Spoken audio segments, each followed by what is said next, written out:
We still do 7 NUFC Matters show a week for free. But if you want to help support NUFC Matters, then there are a few ways of doing it. Hit the like button on each live broadcast and video. This helps the channel grow.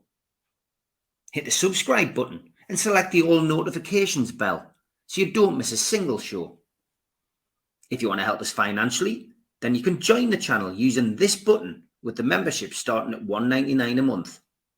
Or you can drop us a donation in the chat using a super sticker. We're also looking for sponsors. If you'd like your brand advertised on the flyers for the show and featured during the ad break, then email John at nufcmatters.com to arrange today.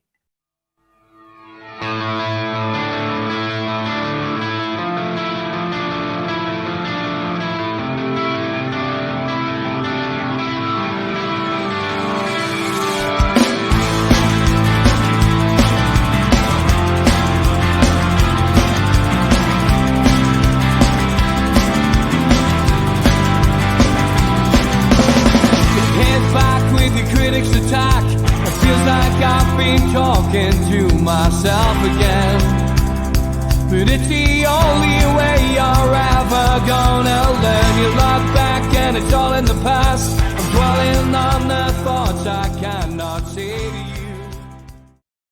Good evening and welcome along to NUFC Matters with me, Steve Wraith. It is Talk of the Toon with me and Sid, and we've got a little addition to today's show. We're going to integrate Rock and Rob's music review, his album review, into the show halfway through.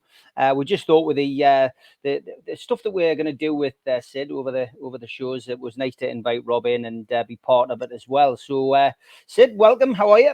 I'm good, mate. Good. Not bad. Yourself? Good, mate. Good to see you. And you've got in your title Songs from the Attic 1977. So before we start talking football, just tell us a little bit about this, mate. So yeah, basically, like everybody, I suppose, run a YouTube show, and basically, it's a music show. So I'm going back over. I'll go over various bands and we'll rank their albums. Sometimes there's going to be live gig reviews. There's also going to be album reviews and so on and so forth. So the latest one that we've done is about the Beatles, of course. So we've ranked the Beatles albums. We've actually got Pete Bell on as well. So from Newcastle. So shout out for Pete if he's watching. Great lad. He's in the Who tribute band, the Hooligans. Or the Hoodlums, the Hoodlums, I beg your pardon. So yeah, it was very good. We've also, on the show, we sometimes get various guests from all over. Currently, we have an American guy on called Jeremy quite a bit as well. And he was originally the bass player in the band that turned out to be the Beastie Boys.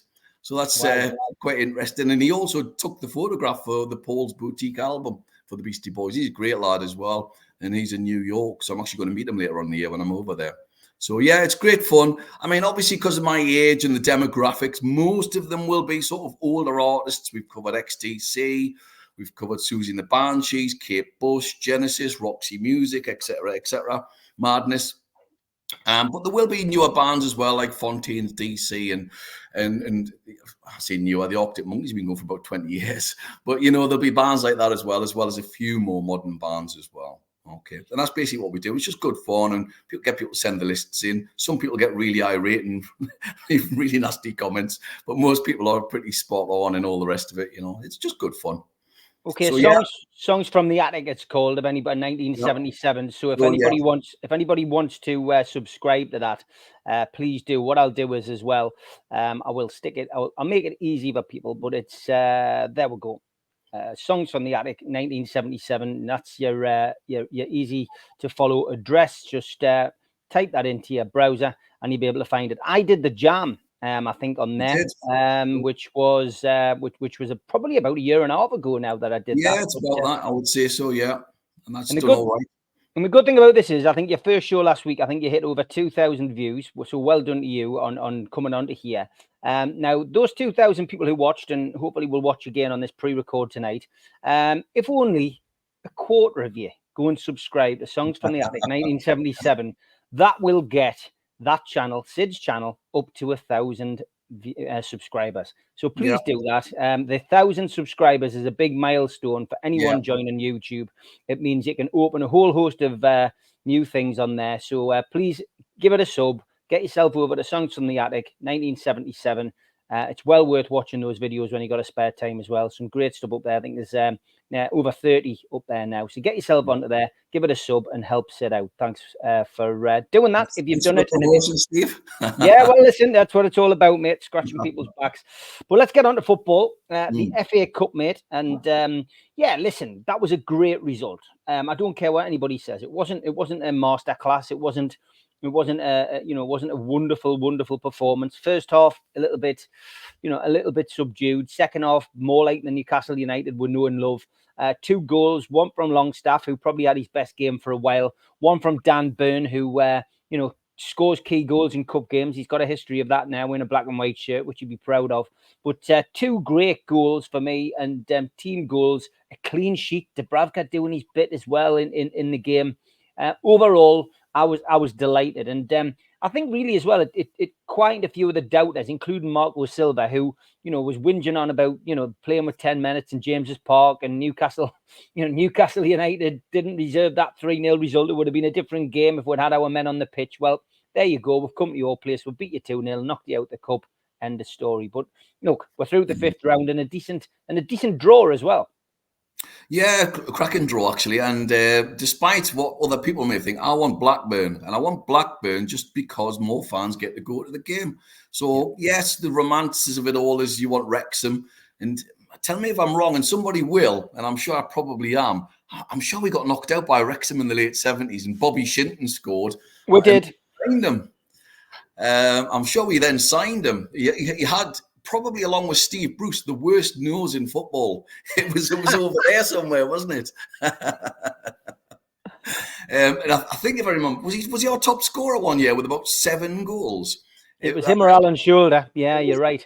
Wasn't it? I'm sure it was about 7 goals was our top scorer during the dark days. So I sort of recall that. I'm sure it was about 79, something like that. I don't want Wrexham, I know they've got all the whole film star thing going on, and it's great. It's a lovely little story. But Blackburn, the Shearer derby, if you like. So that'd be quite nice. He can go again, can't he, Nick? He can physically sit in either end of the crowd, and he's not going to get any grief. Blackburn, I think in a funny sort of way, I think it will be an easier game. I think it will be an easier game because you're not going to get the media circus. I would prefer that. We'd get 7,500 down, so you take over a whole end. It'd be fabulous. I would expect us to win as well, quite comfortably. Because they're not shaking it. They're not sort of bringing up any trees at the moment. But it was odd because I watched the game. I watched about half an hour in the O2 in London because obviously I was going to the concert, and so we watched it in this pub, and there was no Newcastle fans there. It was literally me, my wife, and some bloke, and that was it. Nobody else was stood around watching it. So we watched about half an hour, then we went into the show, and then I've got home and I watched it all last night. It was a workmanlike performance, but you've got to do what you've got to do. And people, it's quite disrespectful to Fulham because they're a pretty good team, and their home record was actually really, really good. They did well against Man United recently, Fulham, City, I think it was. They're a decent team, but they can't score. But when I watched it, honestly, the commentary was so appalling. It was unbelievable. I mean, I have to openly declare that I cannot abide Clive Tilsley. I can't stand him. I remember once watching him when we were getting beat off Man United, and I remember the line because it's something that jumps out at you, and it was something along the, and it was, I'm paraphrased slightly, but it was Manchester United 1, Kevin Keegan 0, and I just thought, how way, man, really? And I just thought that I just summed the man up to me, putting his allegiances to the fore.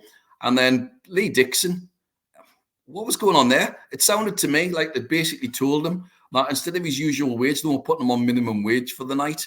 And it was like it was the last thing he wanted to do in the world. And he just couldn't abide. I thought we were playing Real Madrid the way he was going on. I mean, they had 2 shots.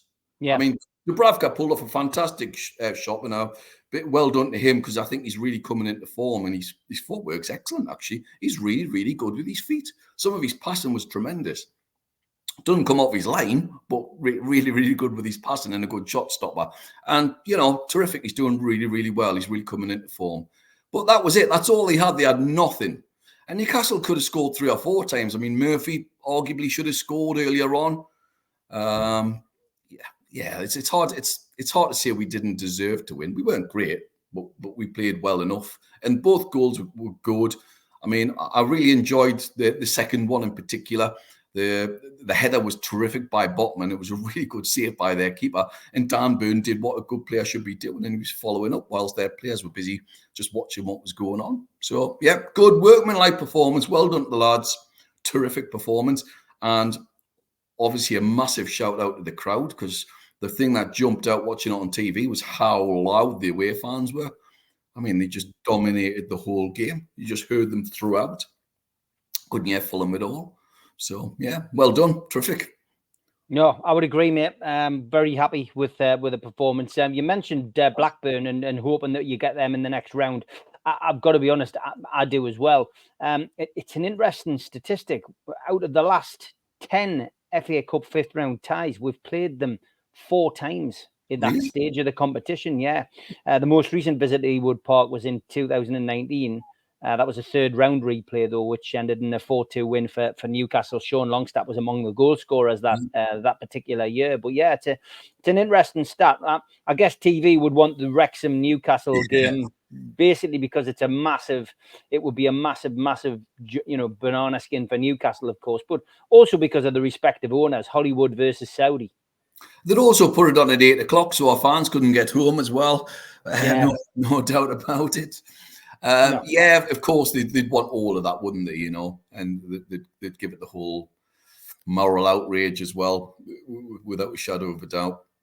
So, yeah, for me, as I say, definitely Blackburn. It's easier to get to. It's not that hard to get to. 2.5 hours, 2 hours, whatever. Yeah, pretty straightforward. Wrexham's a nightmare to get to. It's just past Chester. You've got to do all that sort of weaving around. So, yeah, definitely definitely Blackburn for me. And I think it'll be a much easier game. I think it'll be a much easier game because the players won't be distracted by the whole, as I say earlier on, the whole media circus. We've been blighted by injuries all season, but one plus point at the weekend was Jacob Murphy's return to the first team, and had a good game. Bearing in mind he's been out for so long, he looked how ready. He wasn't blowing, certainly not, and created a couple of chances, and it was just good to see him back in full flow. I think it's a huge plus. He's really fast. He tracks back. He does all the things that Miggy does. Obviously, a different player. He doesn't cut inside, but he does go out and he can whip a good ball in. I thought he had a pretty decent game, and for the first game back, you're always rusty. And you could argue that's maybe why he didn't finish the first one. But then the one that he did finish, which was offside, was a fabulous finish. He tucked it away really well and absolutely hammered it. So I thought he had a good game. I thought most of the players had a good game.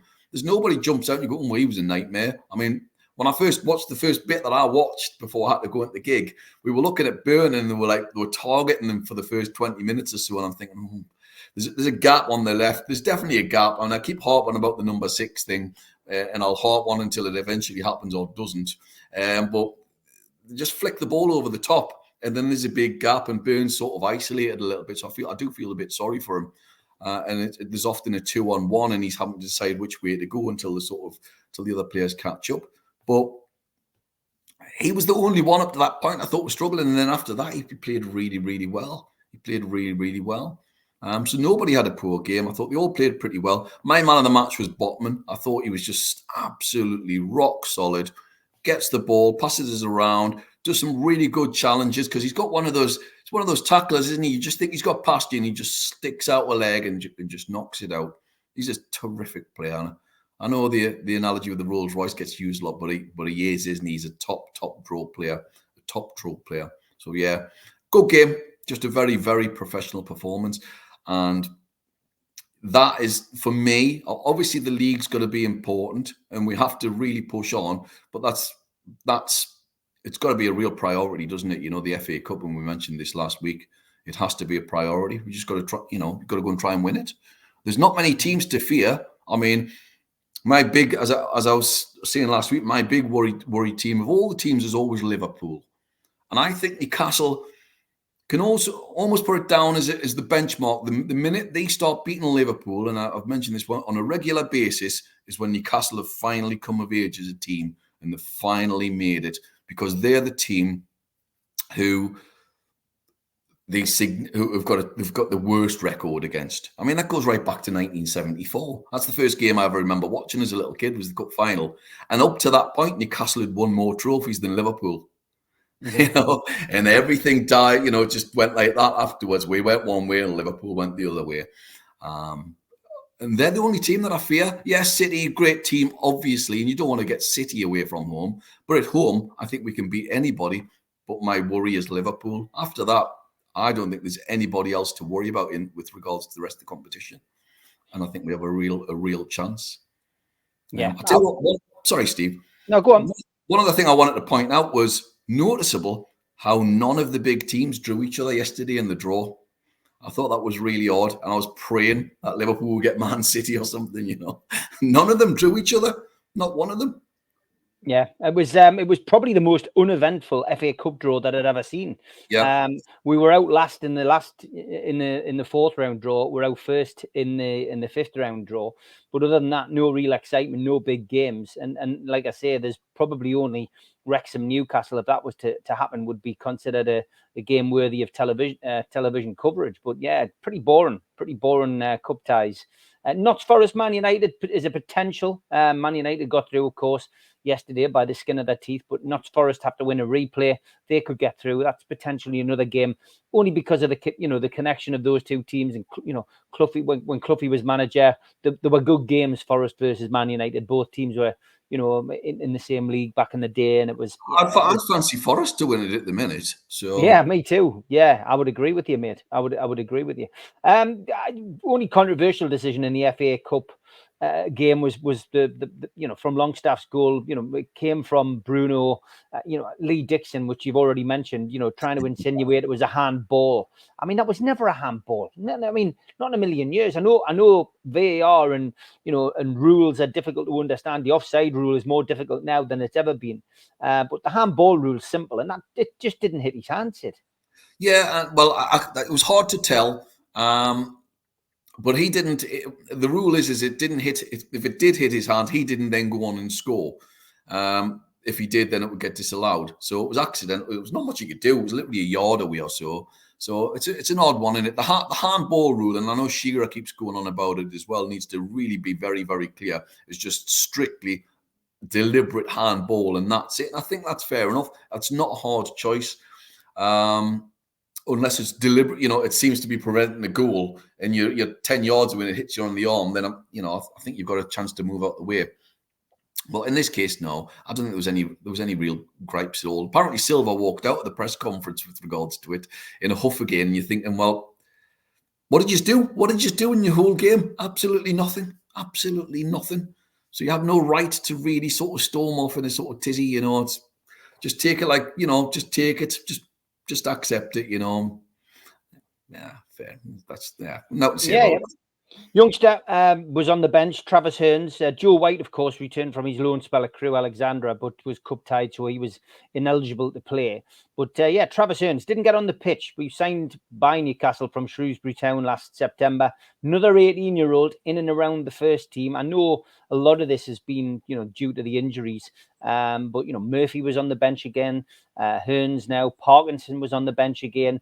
It's interesting, isn't it, to see how many of our youngsters, some bought and some that come all the way through the academy, like Miley, are capable of stepping in and stepping up when needed. Well, Murphy's the one that gets me because I thought he was fantastic in the pre-seasons in America. He looked a real player, and you've listened to some of the other people talking about him. They really rave about him, and he was the big prospect coming from Ireland, and they absolutely think he's going right to the top. So I suspect he will be at a top championship club next season. I think he'll get a year out on loan, which is probably what he needed now, but we can't do it because of all the injuries. In fact, he's unlucky not to get a game in some respects. The amount of times we've been out of players at left back, he could have probably been played on occasions, and I would have thrown him in because he's got a bit of pace about him. He seems to be good in the air. He seems to read the game well. He seems to have everything about him. And I know I'm just going off pre-season, but he looked a fabulous prospect. And we said the same about Miley. He looked great in pre-season, and he's come through and looks a terrific player. I mean, granted, he's only 17 and he can get knocked off the ball a bit, but he looks a super player. Delighted they've extended his contract today. I don't know how long. Nobody's actually stated how long he's actually signed for. But Miley's been fab, and if they're coming through, there are obviously more players going to come through as well. We've got the young lad at PSV. He looks a prospect as well. So it's all positives on that front, because how awful for so many years has the reserves and the youngsters been at the club. There's hardly been anybody coming through over the years. We've been lucky to get Anderson. Looks like he's a player. Sean Longstaff's obviously done well, but after that, where we were struggling to name a series of players who've actually come on and made it.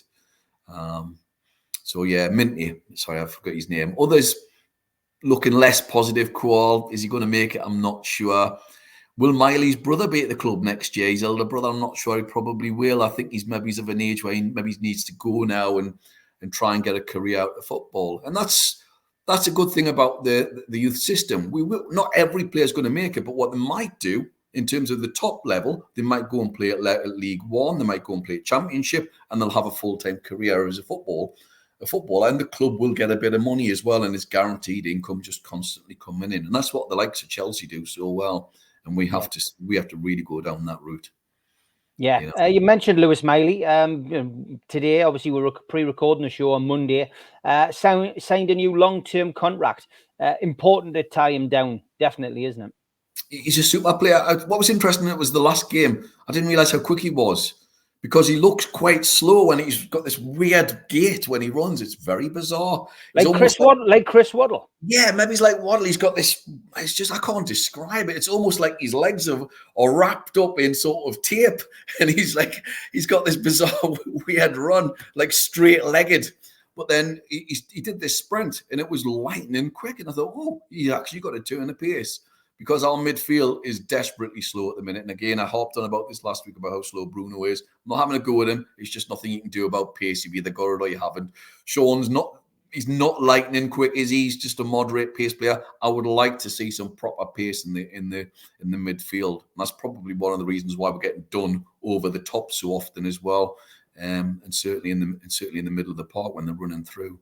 But going back to Miley, what a prospect he looks. And I believe they see him more as an advanced midfielder long term. They see him more as an attacking player who's going to bang goals in and be creative. So that'll be what his apprenticeship is really now, isn't it? He's played on the right, he's played in the middle, he's playing on the left now. So he's playing right across the area. So it's going to give him that knowledge in terms of where to put the ball, what runs to make, and so on and so forth. So he's a fantastic prospect. Fantastic. Yeah. The transfer window is rumbling on. Only a few more days to go. Eddie Howe, of course, was hauled over the coals last Friday. Hauled over the coals again on Monday with regards to ins and outs. Played it with a straight bat on Friday. Played it with a straight bat on Monday. Friday, he seemed to give an indication that he didn't have much communication with regards to transfers, and he was concentrating on coaching the team. Monday seemed to readdress it by saying, well, you know, I am involved. I just don't stand and look at spreadsheets all day. But yeah, I mean, look, it's tough for Howe, because I guess, and we discussed this a little bit last week, that it looks as if we're going to be celebrating the fact that we haven't let anybody go. That is indeed if nobody goes. You know, Miggy Almiron looks potentially the most likely of the big name players that we've got who could go in this transfer window. Jamal Lascelles, again, I'd say probably, you know, if you were talking bookmakers' prices, is probably evens as a potential player who could go. And I think, you know, if we lose one of them and don't replace it, it's clearly leaving a gap. Not as big a gap as it would be if we lost Callum Wilson, for example, but it's still a gap. So yeah, it's been a frustrating window, hasn't it? And I love the fact that Craig Hope said, "Does this mean you're going to have a war chest?" Copyright Alan Oliver that in the summer. When, you know, this 3-year period of FFP stops and you enter a new period of FFP, he said, well, I'd prefer to focus on the here and now, you know, and he just plays it so well at the press conferences. He really does. He does. And the transfer thing, I mean, everybody's online checking to see what the rumours are. And we all saw the photo of Miggy going into the RVI the other day, which was very bizarre. Why would nobody know? Everybody's speculating. I mean, I wouldn't be devastated to see him go, but I would be devastated if we didn't get anybody to replace him. So there has to be somebody who comes in and replaces these players. It's a bit late for some of them, but it was always going to go down to the wire.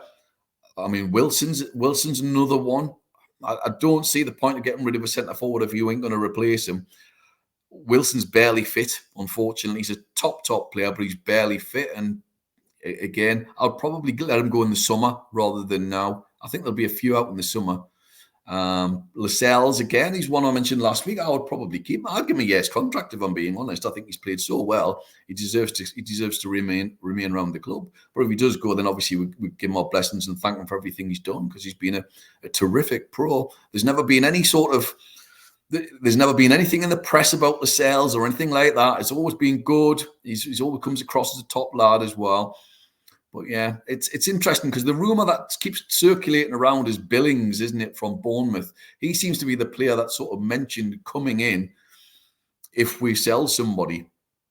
But then Billings, if Billings is the answer, what's the question? You know, because they're saying, oh yeah, he's a replacement for Joe Linton, but is he really? Is he really? He's an all right player. Doesn't make me go, oh, he's fantastic. I can't wait to see him play.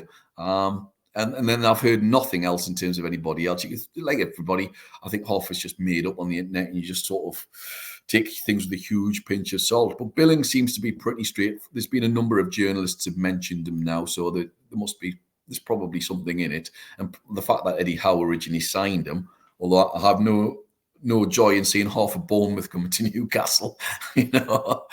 But so yeah, I'm unsure. You'd like it to be finished now, really. In an ideal world, we should have got 2 players in. Have we got any money? I don't know. I mentioned last week, I think we'll have a lot of money in the summer, and they're probably just going to keep their pot tight. We should have 2 players in though. We desperately needed a holding midfielder. I keep harping on about it, and we needed an attacker, probably on the right. And so far, we've got nobody. Will they go at the last minute? They might do. They might do, because everybody's playing chicken at the moment. And then last minute, I mean, if you look at the window, I believe last year they were close to £1 billion in transfers last January. And it's less than 100 million at the moment. It's less, I think it's about 50 million. It's really, really low. Nobody's buying. So yeah, something clearly not right there. Something clearly not right. But we desperately need 2 players. And also, new players freshen up the dressing room. It creates a new vibe, a new spark, and everybody gets a little bit excited about somebody else coming in, and it G's it all up. And I think they could probably do with doing that as well. We probably need it. But yeah, it was great to hear Kieran Trippier on Radio Newcastle getting interviewed by Matthew Raisbeck, just squashing any of the rumours. You know, he said, yeah, look, it's flattering at my age to be linked with a club as big as I have been, but you know, my time at Newcastle's not over. I'm a Newcastle United player. I'm looking forward to the rest of the season to get us back on track, you know, to continue the run in the FA Cup, to get it as high as possible in the league. And you know, I'm not looking to move. So I thought it was great. That kills that off stone dead. Yeah, I think his deal's done now, isn't it? If he was going to go, he'd have gone by now. So I think that's done. But the others, it's hold on to your hats, isn't it? Because Chelsea are allegedly interested. And again, it's all come up again today. Chelsea are interested in Wilson, which seems an odd one. Seems an odd one because you got a guy who's barely fit there, struggling for injuries up front. But their transfer policy is just bonkers. Yeah, it is. Absolutely crazy. It really is. And the Wilson story just seems to have come from, you know, from far left. Nobody knows where it's come from. You know, Eddie Howe at his press conference on Monday saying, you know, he's injured. But he says, I've spoken to Callum, and you know, he's not wanting to move. We're happy with him. He's happy with us. He wants to get back in the team, and you know, essentially wants to get back in the team and, you know, push on. If you've got injury problems like he's got muscular, you want to go to the sun. And I think you'll go somewhere warm in the summer, whether it's Italy, Spain, Saudi, whatever. I think that's where he'll end up doing. He'll go somewhere warm. He'll do him the world of good. Of course it will. So, yeah. Okay, we're halfway through the show. We're going to bring in Rob after the ads. A big thanks to all our sponsors. Skips and Bins, telephone 0800 25 45 25 3. Email inquiries at skipsandbins.com. Website, skipsandbins.com. Easy contract, free and pay-as-you-go waste collection. Thanks again to Mr. Vicky's Sauces, handmade in Cumbria. If you'd like to order some, then give them a call on 01768 210 102. Go to the website, mrvickies.co.uk, or drop them an email, info@mrvickies.co.uk. A big thanks to United Group Travel. They're a family firm based in Morpeth with pickups throughout the Northeast. No strangers on our tours, just people you haven't met yet. They've got a presence on Facebook and a website, unitedgrouptravel.com. If you want to make a booking, give them a call on 01670 632 460 or mobiles 0791 666 4174 0795 71 41654. Thanks to Darren Baldwin Funerals, independent funeral directors. Let us look after you in your time of need. They're based on Old Durham Road in Gateshead, and you can contact them at their website, darrenbaldwinfunerals.co.uk. Email darren@darrenbaldwinfunerals.co.uk, or give them a call, 0191 478 2730. A big thanks to Media Arts for all the help with the technical side of things. And a big thanks to New Workwear. You can find them at newworkwear.com. If you want to help the channel, hit the thumb up to subscribe, hit the subscribe button, and share to your other social media. You can also pay a one-off fee of £25 to get a scarf, a cup, a pen, and a membership card. Go to the website, nufcmatters.com, and click membership, or put your smartphone over this QR code. We also support the food bank on this channel. If you want to make some donations virtually, go to nufcfansfoodbank.co.uk and make a donation today. We're also a podcast on Spotify, iTunes, and other podcast providers. Just search NUFC Matters. I'm also a part of the Northeast Footy Brekkie Show. You can listen to that Monday to Friday, 7 till 9 at the Toon UK.com.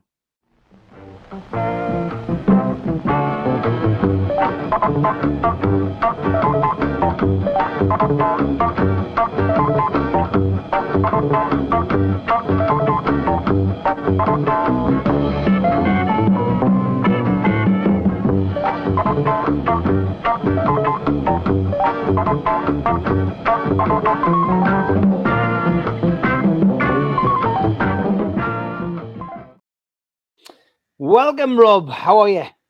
Really good, Steve. How are you? Yep, good to see you. Sid, Rob. Good. Rob, Sid. Hello, Rob, how you doing? They said, are you all right? I'm good, Nice to mate. meet you. Good to see you. Good to see you. So, as many of you who are regular viewers to NUFC Matters channel will know, Rob has had his own section for many months reviewing albums. We thought it was time to introduce him to NUFC Matters proper, bring him into the fold, and this show seems the ideal show to do it. So, Rob, which album are you going to bring us today? Today is Johnny Marr's Fever Dreams, part 1 to 4. Really good album. Love the cover to it. Just less is more to me. That was part of his recording studio that he recorded some of the album on. Really good album. I'm quite surprised I liked it as much as I did. So this is his 4th studio album. The first 2 or 3 parts were released as EPs in 2021, with the full album being released in 2022. This album peaked at number 4. It's a double album, so there's quite a few songs on it, 16 to be honest. Wee fun fact here, one of my favourite bands, The Cult, or as we're known as Southern Death Cult and Death Cult, Billy Duffy taught Johnny Marr to play the guitar. So, yeah, just got a little interesting fact there. So, opening the song on Spirit, Power and Soul, quite dancey, good, floor filler, really friendly opener, sort of a New Order sound to it. It's quite a good pumped up song. I was quite surprised how dancey this was. But again, I was remembering when he was in electronic, so I can hear similarities in that and his influences. You got track 2, it's called Receiver, nice open sound, settles into a nice mid-tempo groove. Brilliant production on this album, I must say as well. Every song's really well produced. All These Days, it's another sort of strong production song. Again, it's a classic Johnny Marr sound, sort of choppy guitar effects. It's an old school indie song. If you like the Smiths, this is sort of the one for you out this album, I would say. You got Aerial, sort of acoustic sound, and again, quite jangly. It's okay. It didn't blow me away. It's a bit of a drony song for me. It's my weakest song on this album. And got cut straight into Lightning People. More of a dance vibe on this one. It's quite an Oasis feel. It's a bit stop-start. There's not too much structure to it, but it's okay in parts. You got Hideaway. I think to me this is the best song on the album. Classic, full-on track. Brilliant verse on this, really strong, catchy. Again, production's top class on this one again. You got Sensory Street. This was a single, a really good song. Nice synth bass on this one. It's got a bit of swagger to it. I really like this one. You got Tenement Time. It's a sort of loud in your face, catchy, sort of more of a glam rock feel to it, but sort of like T-Rex sort of thing going on with this one, I feel. Then you've got The Speed of Love. It's a slower downbeat track, really atmospheric. Nice tone. It's reminding me of How Soon Is Now.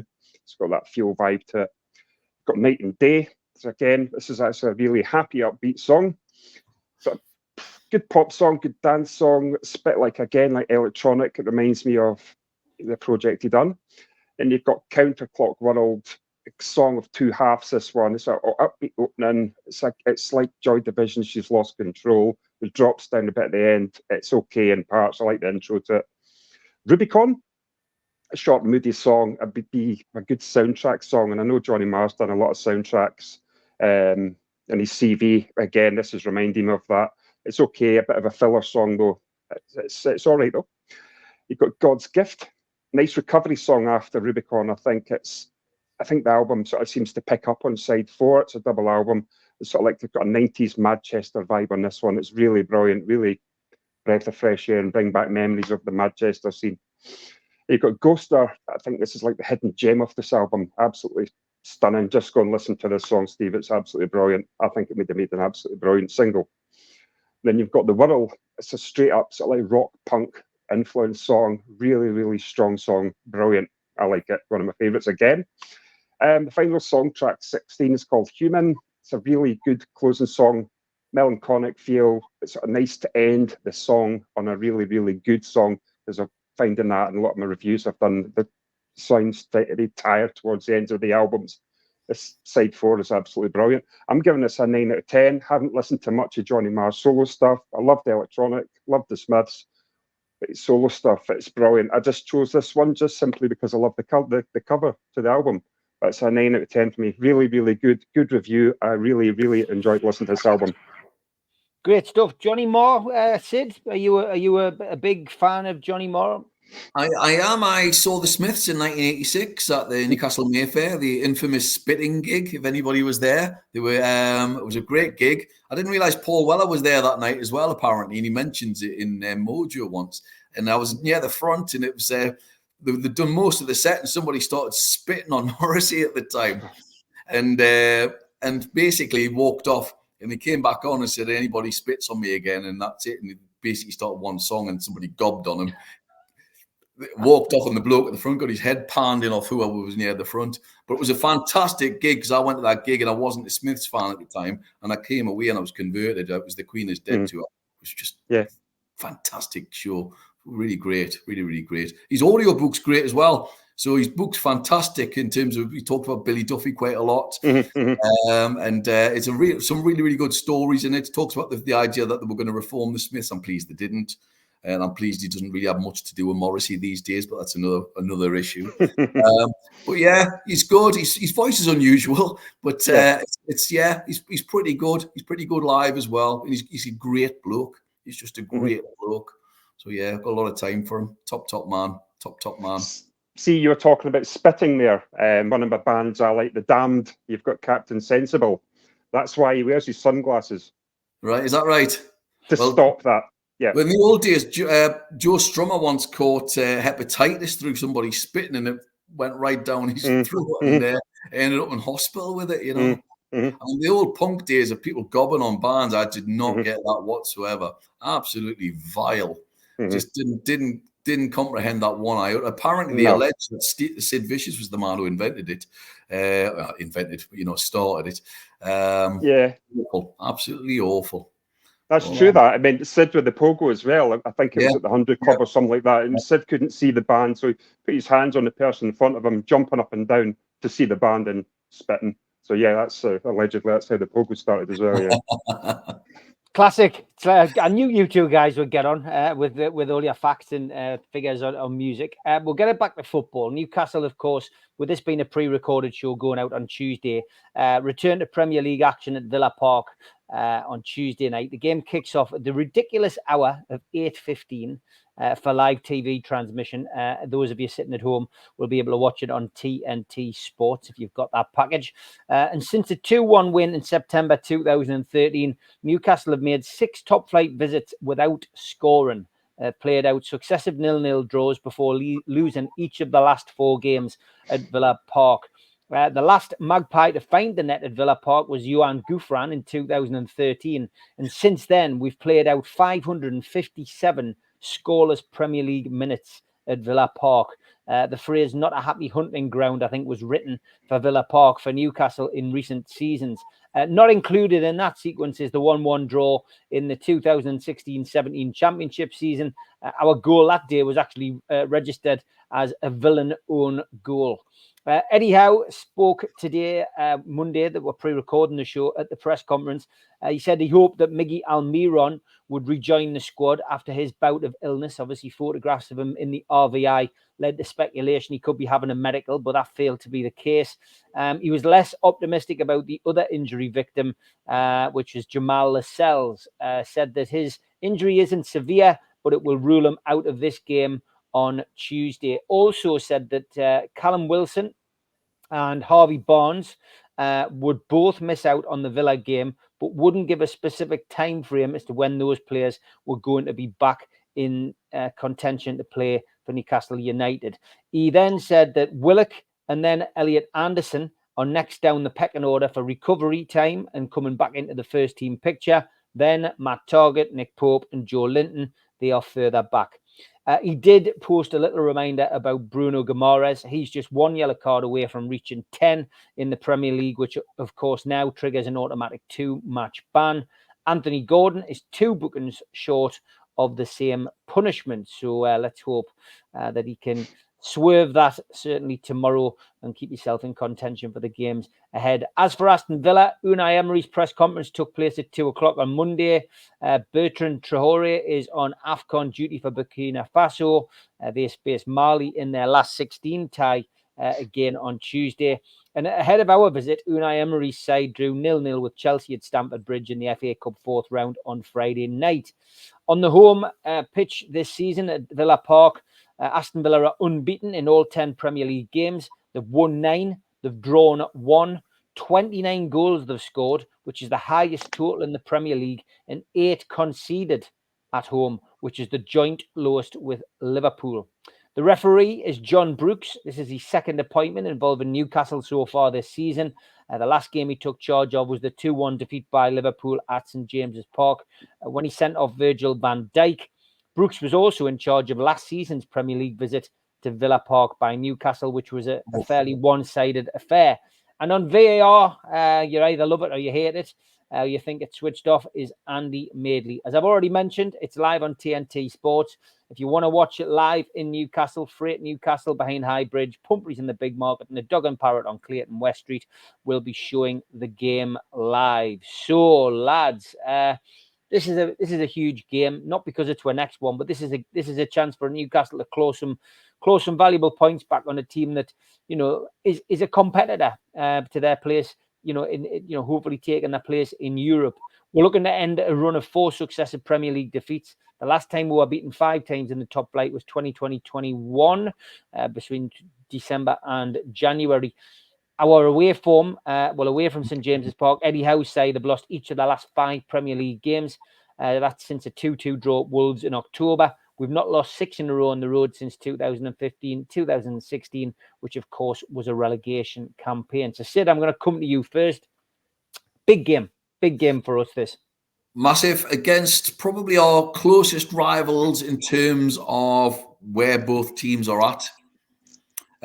They've both been taken over rough, in terms of new management. They've both been doing exceptionally well since the management was taken over. So obviously we were a little bit ahead in terms of Eddie Howe, but quite similar teams in many respects. It's going to be a really, really tough game. I mean, their home form is absolutely outstanding. Absolutely outstanding. I do think we'll break our scoring duck. I'll be amazed if we go 6 games off the bounce there and not score. I mean, the chances of that must be astronomical. So I would expect us to score. I think it's going to be a really tough game. The thing that's on our side is their high press. They push so high up. They're literally on the halfway line. We've got players with pace. If Murphy's playing, which I hope he is, Isaac lightning quick, and then Gordon lightning quick, we have a real chance of going over the top and hitting them on a break. That's the way we're going to score. Likewise, they're probably in the same boat. I mean, they've got a good midfield. They've got a good midfield, and their centre forward seems to tear us apart for some reason. Because I don't really rate him that highly, but he seems to do really well against our back four. It's going to be a really tough game. It's a really, really tough game. I think we might nick a draw. I think we might nick a draw against them. I would take a draw. I would take a draw now, to be honest. Rob, I mean, you watch Newcastle. You're a Gateshead fan. Newcastle fan as well. We struggle to find a bit of form at the minute. That's the problem. But the last, the win against Sunderland, now a win against Fulham, 2 away games. Let's point that out. One against our local northeast rival, and one against a team who has just got to the later stages of the Carabao Cup as we did last season. But we've comprehensively beaten them 3-0 and 2-0 respectively. We just need to turn that form in the cup into that in the league. It shouldn't be that difficult. Mm-hmm. Well, I'm just going to predict a 3-1 to Newcastle. I'm very optimistic, and I think that.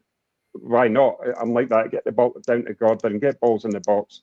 They're pressing high. Just get Isak on the end of them. If Trippier's playing balls in the box, gung ho, going 2-feeted. Just hit them. Plenty pace, but Gordon on the ball. Yeah, Gordon's a key in this game for me. I mean, he is on 2 yellow card, 2 more yellow cards, and he is suspended. Sid, if we lose Bruno or we lose Gordon, I guess what we discussed earlier was the fact that Murphy's back. We need to see Barnes and Willock back in the team. Well, I think Barnes will be back within about 4 weeks. So by the time Gordon does get his 2 yellow cards, unless he gets them in the next couple of games, then I think we've got cover there. I think we'll have cover there. Willock sounds like he's out for a longer period. There's nothing coming out of the club with regards to Willock, and he's been a massive concern. He's been a massive miss, actually, just because of the fact he gets the ball and he drives on with the ball and he gets fouled. So he takes up a lot of time and he pushes us forward. We don't really have that sort of player in the club. Miley could be that sort of player, mind you, but not quite at the moment. So yeah, Gordon is the key. I mean, his sheer blistering pace and his crossing ability is not bad either, and he can cross with both feet, which is often overlooked. So I think he's been a massive asset this year, and he, for me, should be nailed on for the Euros. Absolutely nailed on for the Euros, ahead of some of the players who are getting in that squad at the moment. I find it hard to believe. I find it hard to believe some of the hype given over some of the players. The lad at Chelsea, for example, who went from Man City, they're wetting themselves over. He scored 5 penalties, Gordon doesn't take any penalties. He's scored a number of goals now. He's done a number of assists, and he's been absolutely sensational. Absolutely sensational. So yeah, he is a key. He is an absolute key. But so just as much as Murphy, because you've got to alleviate the pressure. You can't just have it all on one side. It's got to be coming from both sides, and that's something we've not had this season. So, yeah, I would agree. Well, your prediction, Sid? If you offered me 2-2, I'll snap your arms off. I'm going to go 2-2 as well. Rob, are you confident we're going to get 3 points, or are you going for a draw as well? I'm going for 3-1. You're going for 3-1 to Newcastle. Yeah, that's confident, mate. Yeah. Hey, that's confident. I hope you're right. I hope out of the three predictions, I hope you're right. We're going to finish off as those of you who tuned in last week will know. Sid likes to review a book and give you a bit of a push in a direction if you're looking for something to read. It's this one, Sid, this week. It is, and it's quite funny because it's called Elvis Costello: Unfaithful Music and Invisible Ink. And you can barely see "and invisible ink" disappearing in, sorry, at the bottom there, which is actually quite amusing. It's a really good book. It came out about 2015, and since then he's had cancer, so it would be nice for him to do an update on it, because I've seen him at least 25 times, and the cancer has significantly affected his voice, in my opinion. And what he's done is his pitch has gone up. So he's hitting all these high notes now, but he's struggling a little bit on other ends. And but it's a great book. And what's interesting as well, it's not in chronological order. So he jumps around a little bit. It keeps flitting back and forth, and it's very, very good. He's quite candid, so it's a great read. I'm a huge fan. I think for about 15 years, he was almost untouchable from 77 to 92. I thought he was absolutely top draw. He really, really was. You know, maybe he's less so, I would argue later. But up to that point, he was brilliant, absolutely brilliant. We're going to put the album on there, Steve, were you? Yeah, that's that picture there. Yep. No, I'll be very brief. I was going to recommend King of America. And basically, it's an album that came out in 1986. And it features Elvis Presley's old backing band, TCB. It's Taking Care of Business is what it stands for. And it's got James Burton on guitar, who was unbelievable. Jerry Sheff, the old bass player, and Ron Tutt, as well as Earl Palmer and all these great rock and roll sort of musicians. It's an Americana-style album, so it's very different. It's very stripped back. It's an absolutely incredible album. It's produced by T-Bone Burnett, who also did albums by Robert Plant, John Mellencamp. It influences Springsteen's Tunnel of Love album that just comes out not long afterwards. You can hear the influence. It's a fantastic Americana stroke alt country type album. It's a work of genius, in my opinion. It's a 5-star album all day long. It's an absolute work of brilliance. But the little anecdote was, first time I saw him was in 1987 in January. And we were front row at the City Hall, me and my mate Neil. And Costello came on, and he did a little bit of songs on his own. He's on for 2 hours 45. It was an amazing show with the Elvis Presley backing band. And by the end of the gig, I was covered in Elvis Costello's spittle, because he's renowned for singing and like spraying. And I'm absolutely soaked by the end. And the bass player Jerry Sheff, who bizarrely went and lived in Northumberland for quite a long time. And it was, which is a bit weird. I remember him looking down and laughing, and he nodded at one point as well, like laughing at the whole scenario. What a great gig that was, though. So yeah, can't recommend it enough. Fantastic album, and what a great gig, brilliant gig, just really, really great fun, superb. Elvis Costello fan, Rob? Yes, I am. Obviously, my favourite band is Squeeze, and Elvis has done a lot with Squeeze. East Side Story produced that, wrote several songs with Squeeze, and obviously Steve Naive played in Squeeze lineup in 1990 and 92 as well. But yeah, I do. I admire him. I admire his work for songwriting as well. It's outstanding. Great stuff. Okay, well, thanks for joining us as always. Please hit the likes on the video. Please click share to your social media, and make sure you subscribe. It is free. If you're watching on TV, just take the time to go to NUFC Matters on your mobile or on your computer and hit the subscribe button. It is free. We do 7 shows a week. But now, thanks to Sid, thanks to Rob. I look forward to seeing you guys next week, and let's hope that Rob's prediction's right, not mine and Sid. Take care, lads. Okay. Bye-bye. Bye now.